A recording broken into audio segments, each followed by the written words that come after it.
I can see that face Waqar Younis ka कि he was not happy and he was continuously making those लेकिन वो kind of उनकी faces जिम्मेदारी that है, जिम्मेदारी निभाना पड़ती है।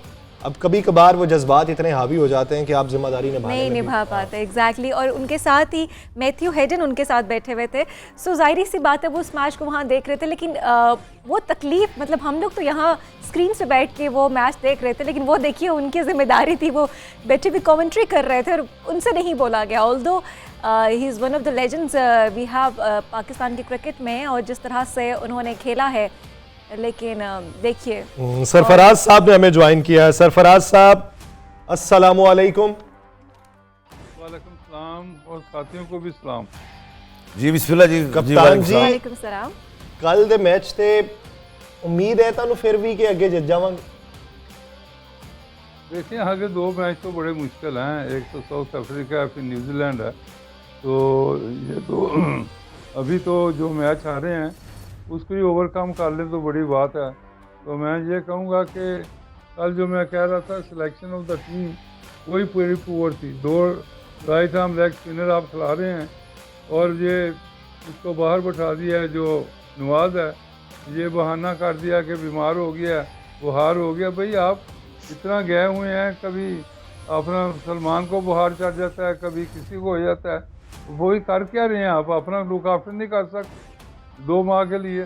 तो ये चीज़ें तो देखने वाली हैं कि पहले भी मैं कह रहा था कभी किसी रेस्टोरेंट में खाना खाने जा रहे हैं, कभी कहीं जा रहे हैं, आप you are should be discipline. आप होटल में 5 स्टार होटल में ठहरे हैं, हर चीज़ वहाँ अवेलेबल है और वहाँ मंगवा लें जो भी चीज़ आपको पसंद है बाहर से। ज़रूर आप ऐसी जगहों पे जाके खाना है जहाँ आपको ऐसी चीज़ हो जाए कि बीमार भी हो सकती हैं, किसी से कोई चीज़ लग सकती है। तो ये चीज़ें मेरा ख्याल है देखने वाली होती हैं। दूसरा मैं ये कहूँगा कि पाकिस्तान को पहले टॉस जीत के तो पहले मेरा ख्याल है बॉलिंग करनी चाहिए थी, क्योंकि इनकी बॉलिंग कमज़ोर है। पहले वो एक्सपोज करें जो बहुत ज़्यादा कमज़ोर है, क्योंकि बॉलिंग की वजह से ये मैच आते आ रहे हैं। उसके बाद आप देखें कि बैटिंग इनकी बॉलिंग से कदरे बेहतर है, तो बाद में इनको बैटिंग करनी चाहिए थी ताकि जो बॉलिंग का खुला है वो पूरा हो सके, लेकिन ये ऐसा नहीं कर रहे। दूसरा कई दफ़ा मैं कह चुका हूँ कि 80% टीमें मैच जीती हैं बैटिंग सेकंड, और उसके बाद आप देख लें सुबह जो पिच होती है, नमी होती है, गेंद थोड़ा रुक के भी आता है, बाद में किस तरह परफेक्ट पिच बन जाती है कि जहाँ मर्जी आप उठा के शॉट खेलने के लिए कर। दूसरा जो कल मैंने देखा है जब 40 ऑड हुआ है पीक का, तो वो ऐसे खेलना शुरू कर दिया जैसे कि टेस्ट मैच में खेल रहा है, सिंगल भी नहीं हो रहा, कुछ भी नहीं, 50 तक बड़ी मुश्किल से पहुंचा है।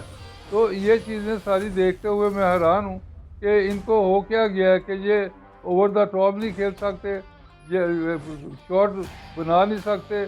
ऐसे अब 40 किया हुआ है तो अब आप इसके साथ एडजस्ट हैं, तो आप कोशिश तो करें, वरना टेस्ट मैच की तरह शुरू कर दिया। ये चीज़ें देखते हुए तो मैं ये कल कह रहा था 300 प्लस स्कोर होना चाहिए। जी जी सही जी से भी इसी बारे में हम थोड़ा सा सवाल कर लेते हैं। अभी जैसा कि सरफराज नवाज ने अब्दुल्ला शफीक का जिक्र किया, तो मैं आपसे भी जानना चाहूँगी, आपकी राय लेना चाहूँगी। जब अब्दुल्ला शफीक को हमने बैटिंग करते हुए देखा तो वो जो हम बात कर रहे थे कि हमारे पहले पावर प्ले में छक्के नहीं लग रहे, उन्होंने वो तो लगा दिए और हमने देखा कि वो किस तरह से रन रेट को लेके बढ़ रहे थे, स्ट्राइक रेट भी मेंटेन कर रहे थे। बट जैसे ही पहली विकेट गिरती है, जैसे ही इमामुल हक आउट होते हैं, उसके बाद उनके कॉन्फिडेंस में कमी आना वो हमें बहुत ज़्यादा देखने में नजर आई। उसके बाद हमने ये देखा कि जब बाबर आजम आते हैं तो अब्दुल्ला शफीक कोई शॉट्स नहीं लगा पाते। तो ये बताइए सईद जी, जब कैप्टन क्रीज पे आ जाता है तो क्या हदायत दी जाती हैं प्लेयर्स को कि आप खुल के ना खेलें? ये भी कोई आपके परफॉर्मेंस पे असर डालती है? जी सईद जी। अरे बिल्कुल, अगर कप्तान आपके साथ खड़ा है तो वो आपको समझा रहा है कि स्लो खेलो, तो ये तो बड़ी गलत बात है। जिस तरह से अब्दुल्ला शफीक का स्टार्ट था, 2 छक्के उसने लगाए हैं 1100 कितने बॉलों के बाद पाकिस्तान ने कोई छक्का पावर प्ले में लगाया है। अगर लगा ही दिया है तो उसको कंटिन्यू रखना चाहिए। देखें आप वही बात कि आपने खेल को थोड़ा स्लो किया, मोहम्मद नबी के आपने 10 ओवर करवा दिए, जो किसी भी मैच में उसने 10 ओवर नहीं पूरे किए, वो आपने मोस्ट इकोनॉमिकल उनसे बॉलिंग करवा दी। उसके बाद आपने नूर अहमद से सरफराज नवाज साहब, मैं आपकी तरफ आता हूँ। मैंने तो रखी हैं, बट ये है कि जी जी सईद भाई, आपकी आवाज़ कट रही थी। जी जी जी जी जी जी बात सर, उसमें देखें गलती कप्तान जब विकेट पे खड़ा है और वो अगर उसको कह रहा है, कप्तान खुद भी स्लो खेल रहा है, अब्दुल्ला शफीक आते ही वो स्लो हो गया, तो मुझे नहीं लगता कि इसमें कोई मेरा शायद कोई मसले मसाले या कप्तान ने उसको कहा वो थोड़ी देर के लिए विकेट को कंट्रोल करो। भाई आपने ऑलरेडी 10 ओवर खेल ली हैं, अब आप सेट हैं। आप कप्तान खुद को सेट करने के लिए आराम से खेले, मगर उसको जो सेट है ऑलरेडी उसको तो खेलने देना, उसको खुल के। अब देखें गुरबाज ने जिस तरह की इनिंग खेली है, इब्राहिम ज़ादरान ने खेली है, अब गुरबाज ने तो अपनी क्रिकेट चेंज नहीं की। उसने जब अटैक शुरू किया पाकिस्तान डिफेंसिंग में चला गया, मिस फील्डिंग करनी शुरू कर दी। ये सारी चीज़ें इसके साथ इफ एंड बट्स में चलती रहीं और वो प्लेयर दोनों ओपनर मैच को लेके निकल गए और इसका नुकसान हमें यही हुआ कि हम हार गए। देखिए सारी चीज़ें एक जगह पर, वो जो जिस तरह से हम क्रिकेट खेल रहे हैं वो that is not good. World cup के 2 मैच आप पहले जीतने के बाद आपने श्रीलंका को आउट क्लास हराया है, उसके बाद आप ऐसे क्लैप्स कर गए हो कि आपका कुछ नज़र ही नहीं आ रहा।